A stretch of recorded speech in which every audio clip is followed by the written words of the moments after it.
Assalamualaikum warahmatullahi wabarakatuh. Perkenalkan, nama saya Francisco dengan NPM C1C022002.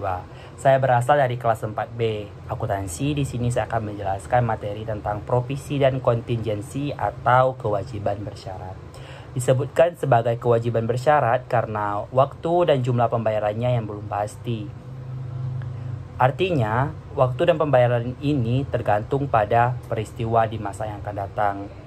Kita akan membayarkan sejumlah uang dengan waktunya apabila memang sudah terjadi peristiwa yang mengharuskan kita membayar sejumlah kewajiban.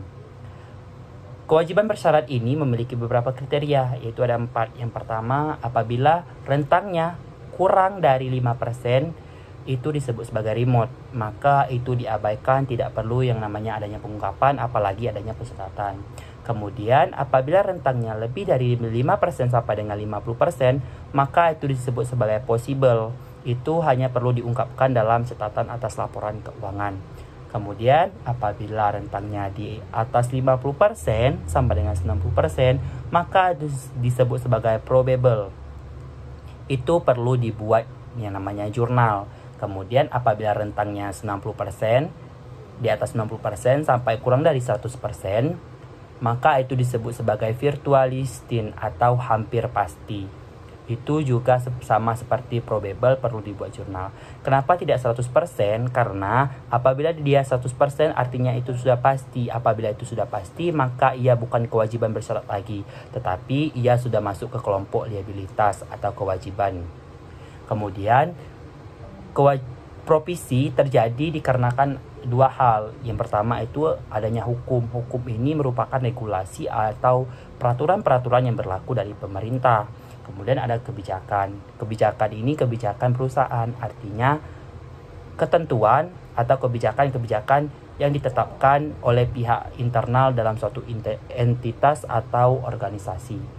Nah, provisi ini memiliki beberapa jenis. Di antaranya itu ada gugatan hukum.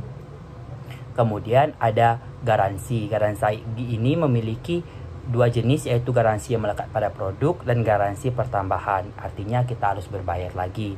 Kemudian ada premium. Maksudnya premium di sini ketika kita membeli misalkan rinso, nah kita mendapatkan hadiah piring cantik. Itu tidak bisa kita pastikan apakah semua pembeli yang membeli rinso akan menukarkan piring cantik ataukah tidak. Untuk menentukan tingkat kejadian ini harus berdasarkan ahli, kemudian berdasarkan pengalaman dan estimasi yang handal. Untuk liabilitas kontingensi, possible cukup diungkapkan dalam catatan atas laporan keuangan. Mungkin itu materi tentang provisi dan kontingensi. Lebih dari kurangnya saya mohon maaf. Saya tutup. Wassalamualaikum warahmatullahi wabarakatuh.